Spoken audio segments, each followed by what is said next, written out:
The strange case of chronic back pain. This is an article from the Palouse mindfulness program. And this article was written in 2010 by Ronald Siegel.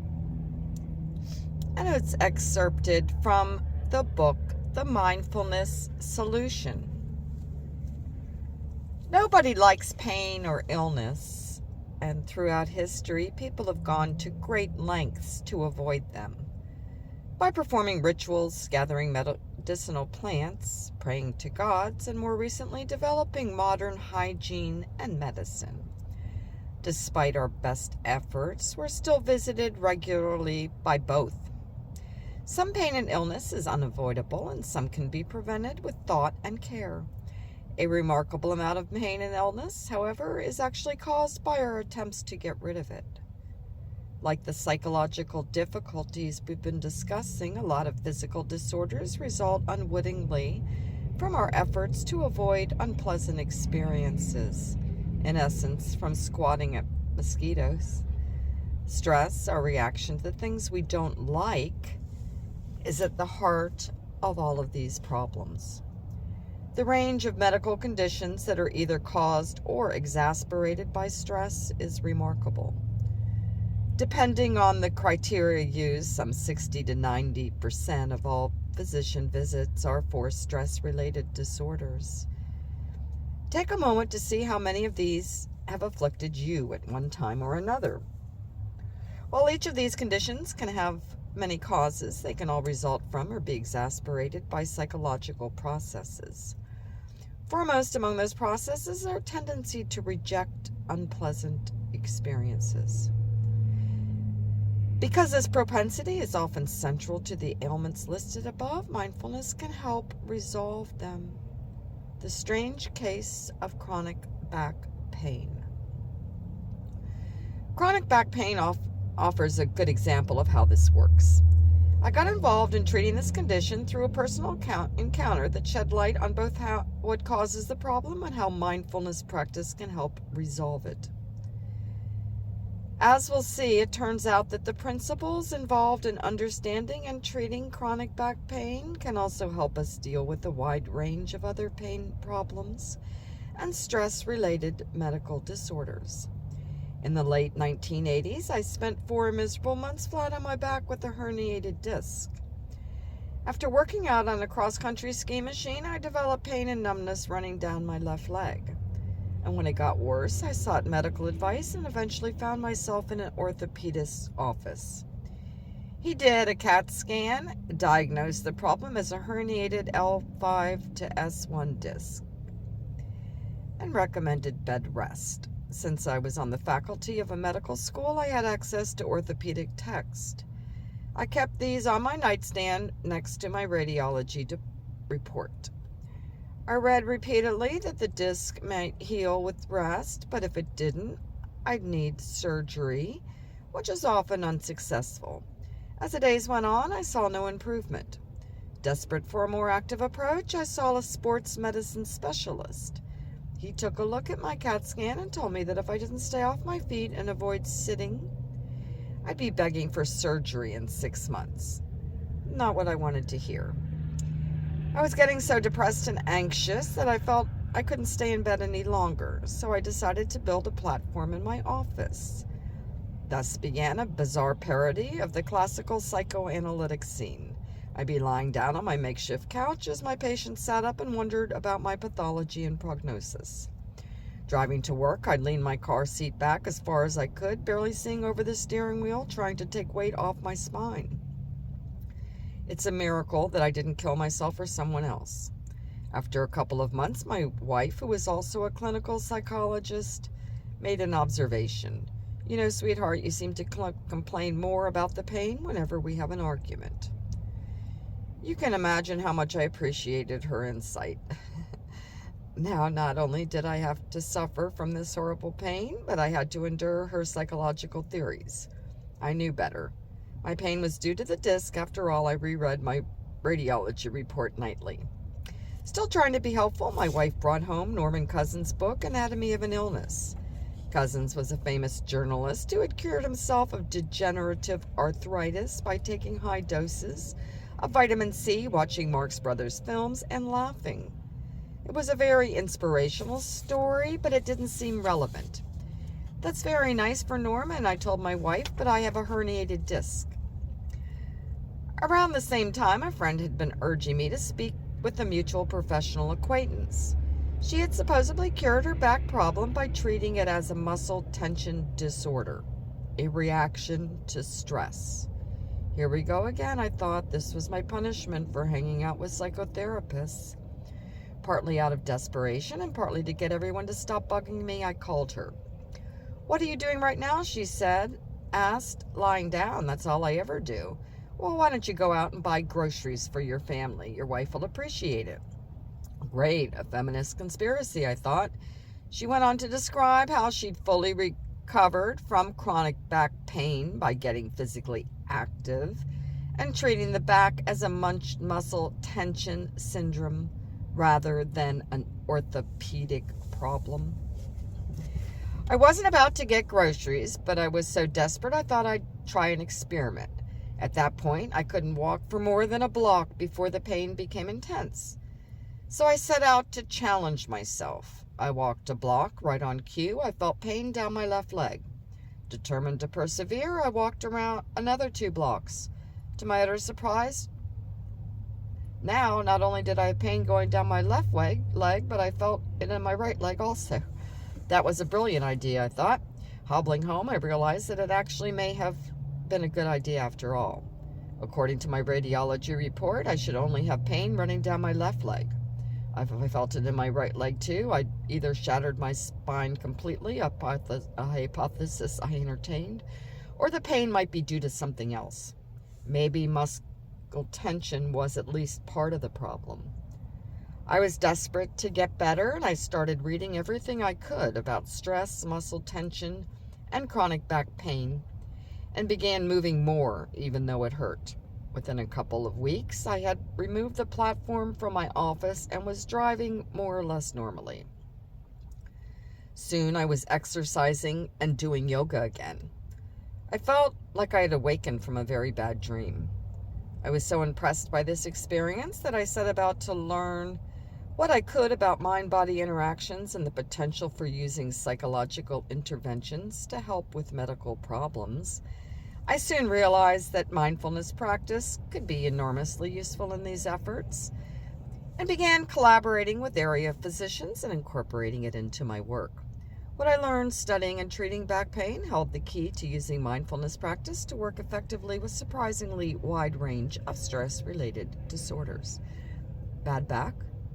It turns out that the vast majority of chronic back pain is, as in my case, caused by muscle tension. And this tension is maintained by psychological stress. It's necessary to understand this in order to get better. If we believe instead that our pain is due to a damaged disc or other spinal structure, it will be very difficult for us to relax about it and move normally. While there isn't room here for all the details, let us mention a few of the most compelling pieces of evidence supporting this idea. First, it turns out that the condition of the spine usually has little bearing on whether or not a person is in pain. Approximately 2/3 of people who have never suffered serious back pain have the same sorts of abnormal back structures, like herniated discs, that are often blamed for chronic back pain. Millions of people who suffer chronic back pain show no abnormalities in their backs whatsoever, even after extensive testing. Many people continue to have pain after successful surgical repair. There is little relation between the mechanical success of repairs and whether the patient is still in pain. Other studies give us clues to the role of psychological stress and muscle tension. The worldwide epidemic of chronic back pain is limited mostly to industrialized nations. Remarkably, there is little chronic back pain in developing countries, where people do back-breaking labor, use primitive furniture and tools, don't sleep on top-of-the-line Posturepedic mattresses, and drive long distances over rutted roads, sitting in the backs of old pickup trucks. Psychological stress, and particularly job dissatisfaction, predicts who will develop disabling back pain more reliable than do physical measures or the physical demands of one's job. Rapidly returning to full vigorous physical activity is usually both safe and the most effective way to resolve back pain episodes. None of this would make sense if most back pain were caused by herniated discs and other structural problems. But it all makes a lot of sense if back pain is caused by stress and muscle tension. The chronic back pain cycle. Emotional stress turns into back pain through a process that my colleagues and I call the chronic back pain cycle. It can begin with either an emotional or a physical event. Imagine, for example, that you do some unusual heavy lifting, perhaps putting in an air conditioner in the early summer or shoveling snow at the start of winter. You strain your back and it begins to hurt. If you happen to live in an industrialized culture with an epidemic of back problems, you might begin to have some worried thoughts. I thought I didn't injure my back I hope I didn't injure my back like my cousin did.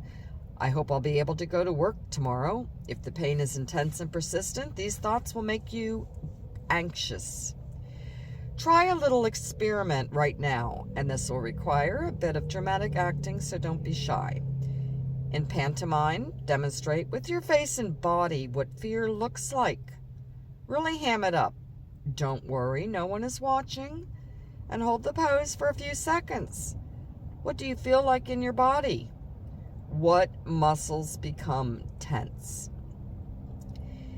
You can see here for yourself that fear produces muscle tension. And you know from other experience that muscle tension increases pain. Just think about how much neck muscles can hurt after a stressful day, or how painful a Charlie horse in the calf can be. This is how the chronic back pain cycle works. Our initial pain causes worried thoughts. These thoughts create anxiety, and this anxiety causes muscles to tighten. Tight muscles cause increased pain, and increased pain triggers even more dire, worried thoughts. Once the cycle sets in, other emotions, such as frustration and anger, get into the act.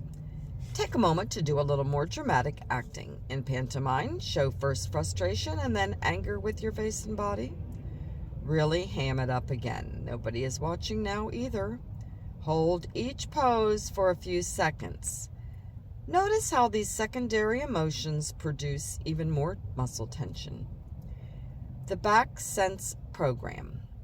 My colleagues and I developed Back Sense, a step-by-step treatment program incorporating mindfulness meditation that helps people interrupt this cycle.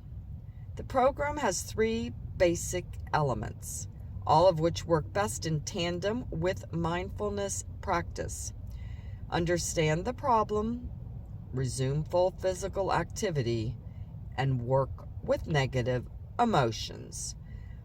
For more about this, see Back Sense, a revolutionary approach to halting the cycle of chronic back pain. Note: before beginning the program, it's important to have a thorough physical examination to rule out rare but potentially serious medical causes for pain, and to receive a doctor's permission to resume normal activities. Without such permission, it will be very difficult to overcome your fears. Psychiatrists, rehabilitation physicians are good sources for such evaluations, as they are most likely to encourage your return to full movement. The good news is that all these rare medical disorders, which include tumors, infections, injuries, and unusual structural abnormalities, are the cause of only about 1 in 200 cases of chronic back pain. Ronald Siegel is an assistant clinical professor of psychology at Harvard Medical School, where he's taught for over 25 years. He's a long-term student of mindfulness meditation and serves on the board of directors and faculty of the Institute for Meditation and Psychotherapy.